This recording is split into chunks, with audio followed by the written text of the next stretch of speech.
Sa gitna ng kahirapan, naglalakihang mga gusali ng siyang sa syudad.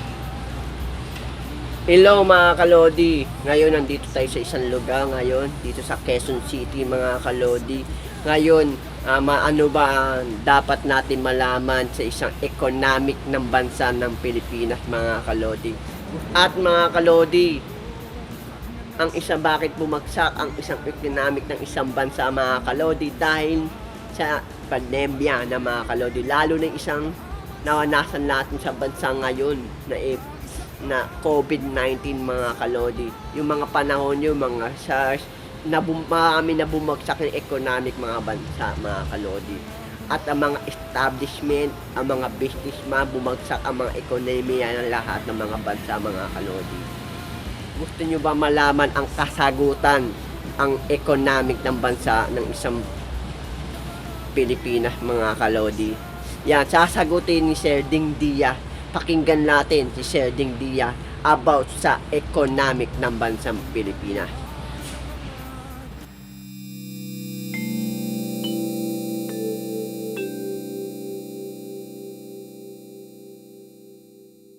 As I said, I fear the economic backlash more than the pandemic. No one was really prepared about that, to confront that coronavirus. Why? Nobody saw it coming. And the way it really created fear, havoc, confusion, not just in the Philippines but all over the world, it's really phenomenal. That's how I see it. But then again, okay, things have to open up. Businesses have to open up. I may disagree with some of these restrictions or limitations that are being imposed, simply because you cannot expect businessmen to run on operating losses. And then at the same time, how long would you like to see that there are so many who are losing their jobs, whether be permanently or temporarily?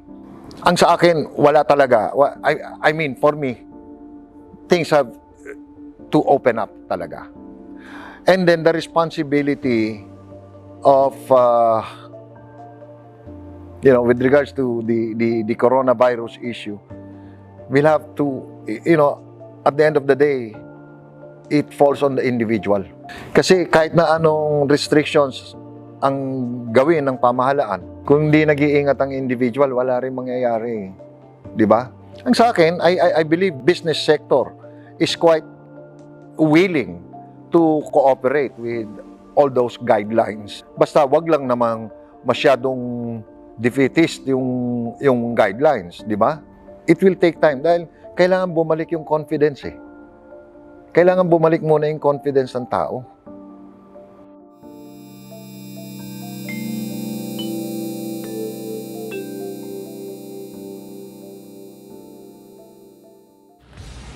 Hello mga kalodi, ngayon napakinggan natin ang ibig sabihin ng economic ng bansang Pilipinas mga kalodi. Ano ba dapat natin malaman sa economic at matuklasan sa isang economic na naranasan ng isang bansa mga kalodi? Yan, pakinggan natin ulit si Sir Ding Dia about sa economic ng bansa. I believe the government should give subsidies, support to the business sector. Lalo na nito mga SMEs, the small and medium scale businessmen or entrepreneurs. They must be protected because they're the backbone. Hindi naman itong malalaking industriya ang backbone ng economy natin eh. Ang backbone ng economy natin itong mga SMEs. And probably the government must also create a very good balance. Kasi alimbawa, isang restaurant or isang boutique, naglilis yan ng space sa mga malls, sa mga department stores or whatever, di ba? So I think there should be a policy naman to make things easier because hindi naman porke mag-open up yan andyan agad ang tao eh. No, because the people wait and see pa rin yan at the onset. Is it really that safe? Mag-o-observe pa yan. So again, it will take time. Anong gagawin naman ngayon ni restaurant owner o ni boutique owner? Mag-suffer siya. Di ba? Hindi naman pwede yon. So, the government must make these people feel the government is always there for him. Okay? Now, kapag ito magkakaroon ng cause and effect to pagka nakikita naman ng mga tao na, okay naman pala. Di ba? So, balik na tayo. Miss ko na yung mall. Miss ko na yung kumain sa restaurant. Miss ko nang mag-shopping sa mga department stores or sa mga boutiques. Babalik yan, little by little, but you cannot force this. So, during the adjustment period, kailangan the government is there. I'm sorry, but I think, but if I am in government, the support I should give, kailangan balanse. Balanse, no? Kung sinusuportahan mo ang mga tao na nawawala ng trabaho, suportahan mo rin ang industriya na kung saan nakasalalay ang ekonomiya mo. Ganun lang yon. Even with regards to taxation, dapat talaga relief. Hindi lang yung pwedeng delayed payment. Kailangan talaga relief. Oo, kailangan talaga tax relief dito. Yung iba, akala nila, masaya na. Okay, we're doing a favor already to the businessmen. Kasi imbis na magbayad sila ng tuwing ganitong petsa, o hindi, i-delay natin yan sa ganoong petsa na. Pero naiipon din. Yun din ang babayaran mo. Which is, wala rin. Di ba?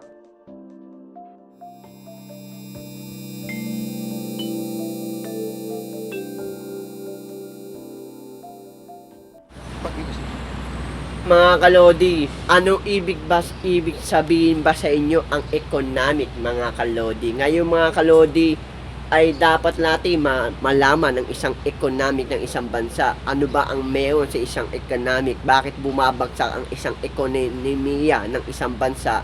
Kung ano ba ang status ng isang economic ng isang bansa, mga kalodi. Pakinggan natin ulit si Sir Ding Diaz. Pag-iisipan ko, ano ba ang burden dito sa mga ito? Paano magbabayad ng tax tong mga to, wala naman silang income? Tapos, ano ba ang pwede kong gawin para yung hindi naman yung puro layoff ang ginagawa nila? Ano bang suporta magagawa ko dyan? Alam mo, lahat yan pwede mapag-aralan The point is, the government must do something to help these people survive. The business sector. Di ba? Kasi, yung business sector, kapag nagsusurvive sila, kahit papano, lahat naman ng tao, meron namang makataong concern, yung damdamin nila. Ayaw din naman nilang, maawa rin naman sila sa tao nila, mawawalan ng trabaho. Di ba? Parang ganon. But then, kung forced to good sila, they will have to bite the bitter pill. Ganon lang yun. So, kung makikita naman nila that the government is there, it will give them, it will give them the strength to go the extra mile. Yun lang. I mean, napakahirap kasi, Joey, na sagutin ko in specific detail yan Pero, number one na nakikita ko na talaga, with regards to taxation, there should be a way, no? So, instead of spending, the government should revisit their priorities. Yun lang ang akin. Kasi, hindi pwedeng isang sektor lang. Itulad ko uli yan doon sa gulong ng bisikleta. Everything is important. Wala ka pwedeng i-disregard. I'll give you an example, ha? You know what I was really worried? When Philippine Airlines filed for bankruptcy. Kasi Philippine Airlines is a symbol that carries our flag. If it totally collapses, who will fly our flag? Kahit na symbol lang yan, that is a very significant symbol. But, sana, wag na lang hintayin na the government should step in Kasi even in other countries, if a vital sector or a vital business or company gets in the red, the government comes in. Di ba? Kasi mahirap ang collapse because it might trigger a chain reaction that no strong leader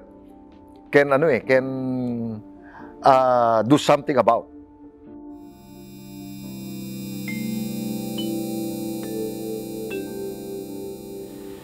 At ngayong mga kalodi, matutuklasan natin bakit ba nasa ng isang bansa ang economic ng isang bansa.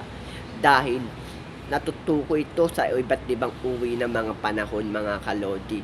At ang mga uwing mga kalodi ang naranasan ng mga bansang ito, mga kalodi.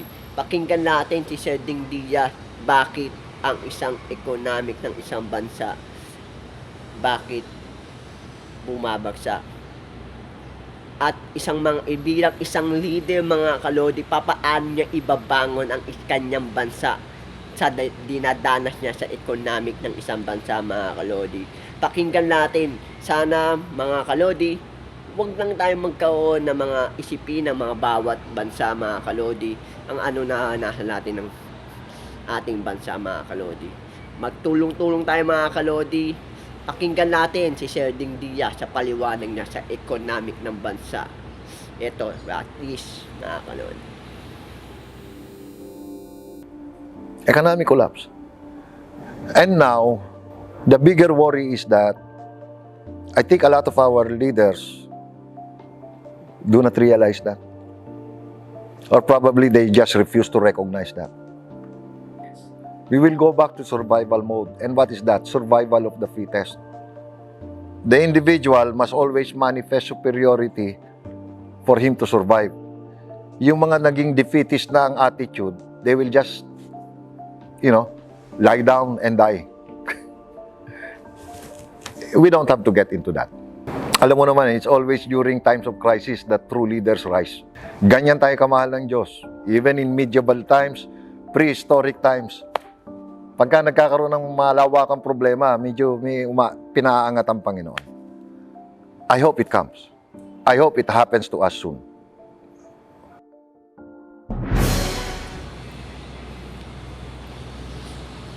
Hello mga kalodi, mga kalodi, narinig natin lahat ng mga sinabi Sir Ding Diaz, mga kalodi. Yan. Sana maging maunlad ang bansang Pilipinas, mga kalodi. Sana mawala ang mga kuwak sa bansang Pilipinas, mga kalodi. Sana, mga kalodi, sa mga chisari, sa upuan na matataas, sa mga iba't uri ng upuan sa government, mga kalodi. Sana matanggal ang iba't ibang uri ng corruption. Sana, Sir Ding Diaz, alam namin mga Sir Ding Diaz, sana ikaw ang pag-asa ng isang bansa ng Pilipinas. Makaangon kunti ang bansang Pilipinas sa dinadanas sa economic ng bansang Pilipinas. At sa gayon man, mga kalodi, sana mag-ingat pa rin po tayo palagi. Hindi pa tapos ang pandemya, mga kalodi. At marami pa naman tayo maranasan mga pandemic, maranasan tayo, mga kalodi. Sana, mga kalodi, kapit lang tayo. Unang-una sa Diyos, mga kalodi. Hindi tayo, wala tayong karapatan sa ating buhay, kundi ang Diyos ng mga kalodi. Ang ating sandigan, mga kalodi. Thank you so much, mga kalodi, sa pakikinig sa Abukid TV Show, mga kalodi. Say you goodbye, mga kalodi. Thank you so much. Maraming salamat sa inyo, mga kalodi, at sa pakikinig na araw na ito, mga kalodi. And marami pa tayong iba-vlog sa iba't uri ng bansa ng Pilipinas, mga kalodi. Thank you so much, mga kalodi. Andito tayo sa Quezon City, mga kalodi. Maraming salamat sa inyo, mga kalodi. See you, mga kalodi, sa ating mga susunod na mga vlog. Thank you. Shout out pala sa inyong lahat, mga nanonood walang sawa sa panonood sa ating Abukid TV Show, mga kalodi. Thank you so much, mga kalodi. Binabati ko kayong lahat. Happy birthday advance sa inyo, mga kalodi.